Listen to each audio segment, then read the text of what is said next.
ZNS Total Sports is brought to you by Fourth Terrace Diagnostic Center. Welcome to sports, everybody. The Bahamas Bowling Federation's Nationals closing out last night at Mario's. The ladies taking to the lanes first, and it would be Driscoll Roll defending her title. It was good. It's a good feeling to have won. You know, Janice, who came second, she had a chance to win in the 10th frame. I believe she needed to at least double or strike out. That didn't happen, so I was at the mercy of her. No, but obviously I'm happy that I won. It's 2 in a row, and I think it's been my 4th win in the past 7 years, so I'm happy. Over on the men's side, it was all about the defending champ as well, David Slatter, back on top. From the minor league baseball diamond yesterday, Chavez Young ripping his first homer of the season for the Class A Advanced Dunedin Blue Jays. He finished up 2 for 4. That other hit a double with 3 runs batted in. The Blue Jays a 5-2 winner over Bradenton. Saturday was senior day for the Arizona State men's tennis team as they played at home for the final time this season. Grad transfer Justin Roberts among those being honored. Arizona State would pick up the win over Utah. Both of Justin's matches in singles and doubles unfinished as the win was already in hand. The Sun Devils close out the regular season this weekend on the road in Los Angeles against UCLA and USC. That's ahead of the Pac-12 tournament next week. University of the Bahamas decathlete Ken Mullings breaking an almost 30-year-old record over the weekend at the University of Miami Alumni Invitational. Mullings totaling 7,427 points, surpassing the previous record by 6 points. I've been doing a lot of mileages to increase my endurance for the 1,500 meters, and so that I could have the endurance as of the last event for the decathlon. So when I went into the event, it was kind of shaky because I didn't know what I had to run to get the national record, but I pulled through and came through with the national record. It feels really great. Once again, it shows how hard I've been training and how determined I am to try and achieve my goals. But that is not where I'm trying to settle. I'm trying to push for more points and come closer to the World Champs qualifier.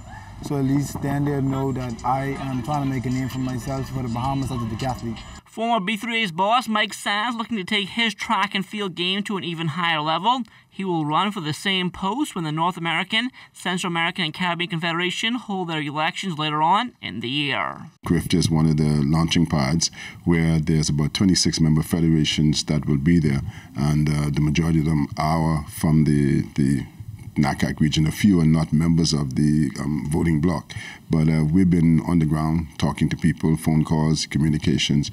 We intend to ratchet up at Carifta and then moving forward have a very sustained campaign going into the elections. The Carifta Water Polo Championships closing out yesterday in Barbados. Our under-16 boys winning gold, beating Trinidad and Tobago 12-11. The under-14 co-eds had to settle for silver, losing to Trinidad 24-15. The under-19 boys also on the podium with bronze medals after beating Bonaire 15-10. The Backyard Rumble 2 Pro Boxing card taking place on Saturday night at the Kendall Isaacs Gym. Heavyweight Sherman the Tank Williams, the headliner against Stacy Bigfoot Frazier out of the U.S. Frazier took the fight at the last minute after Argentine Orlando knockout Farias pulled out, but the American also pulled a disappearing act, complaining of an injury 30 seconds into the bout. They got the win, but I wanted to give more to the fans, you know. It was disappointing just as I started to connect. I wanted to come out and actually give some rounds and show the crowd a good fight. But, once I started to connect, Mr. Frazier seemed to find a back door. I don't think he wanted to be in the ring to begin with. And, even though it's a TKO, I'm still a little disappointed because, I wanted to end in dramatic fashion. Bahamian Malik Glinton made his pro debut against Kyrie Wood from Jamaica. This one didn't last long either, with Glinton also picking up the first round TKO. I expected to go to rounds, and I was conditioned for the rounds, but thank God I didn't have to work, Who wants to work overtime if they could get paid for working it before the time comes, right? Bahamian Israel Johnson and Chad Richards both making their pro debuts as well, and this was the fight of the night. The two went back and forth, and this one went the 4-round distance, with Johnson losing by split decision. Many times he was on the ropes. I didn't stop him, but he wasn't responsive. He was still in the fight, but he wasn't in the fight to respond right back. I believe I landed the cleanest shots. I believe I was the more aggressive fighter. But I see where I started to fade, but I still believe I did enough to tip the hat my way. I'm not trying to look for excuses, you know. I really fight at 175. I took the fight at a cruiserweight, went inside with a bigger fighter, more mature man, and I hang in there with him. He catch me some shots. He couldn't take me down. I couldn't take him down, but I was in the fight. Tyrone Oliver was also scheduled to be in the co-main event against Jamaican Toriano Nicholas, but an apparent weight discrepancy turned this one into an exhibition. For Oliver, he was just happy to be back in the ring. First of all, I'd like to give God thanks to be back on the boxing platform. You know, after 8.5 month layoff, and after the doctor said my career was over because of a forthright metacarpal in my right hand. You know, the doctor said my career was over. You know, I continue to hold the faith. I continue to pray to God day in and day out. You know, and He gave me the ability to be back here in great health and strength, and I'm back here to, you know, put the Bahamas back on the map, and I just want to show that, you know, the Bahamas has top-notch elite athletes in the sport of boxing.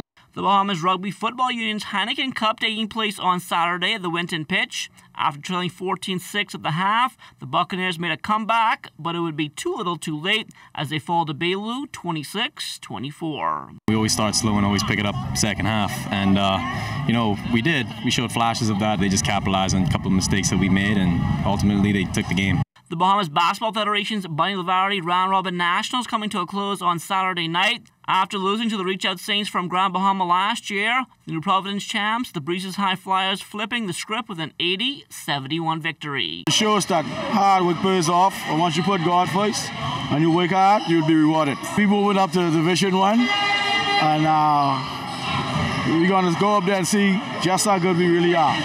Over in Division 1, Abaco Elite proving they are for real, making it to the final. But this one was all about the New Providence champs as well, the Commonwealth Bank Giants. They stomped their way to a 189 win. It's a rewind from last year, so we're accustomed to it. But we know that it's going to be different challenges this year because it's always different teams and a lot of competitive teams coming in from Abaco and Freeport this year, so we had to change our focus a little bit. But the goal never changed. It was to win.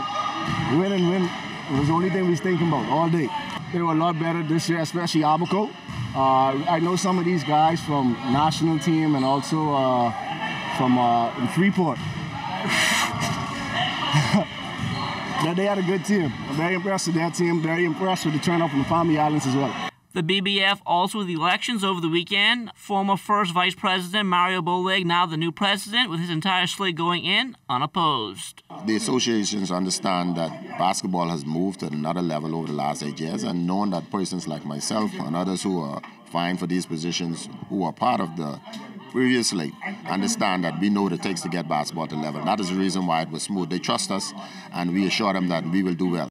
Outgoing President Charlie Softly Robbins spoke about why he didn't seek re-election. I can't do much now because of my heart, you know, so the illness that I had, the little pressures, I had to stay away from that. Plus, my wife has just retired, so now, you know, I spend more time at home. And that will do it for sports. The Bahamas Tonight comes back after the break.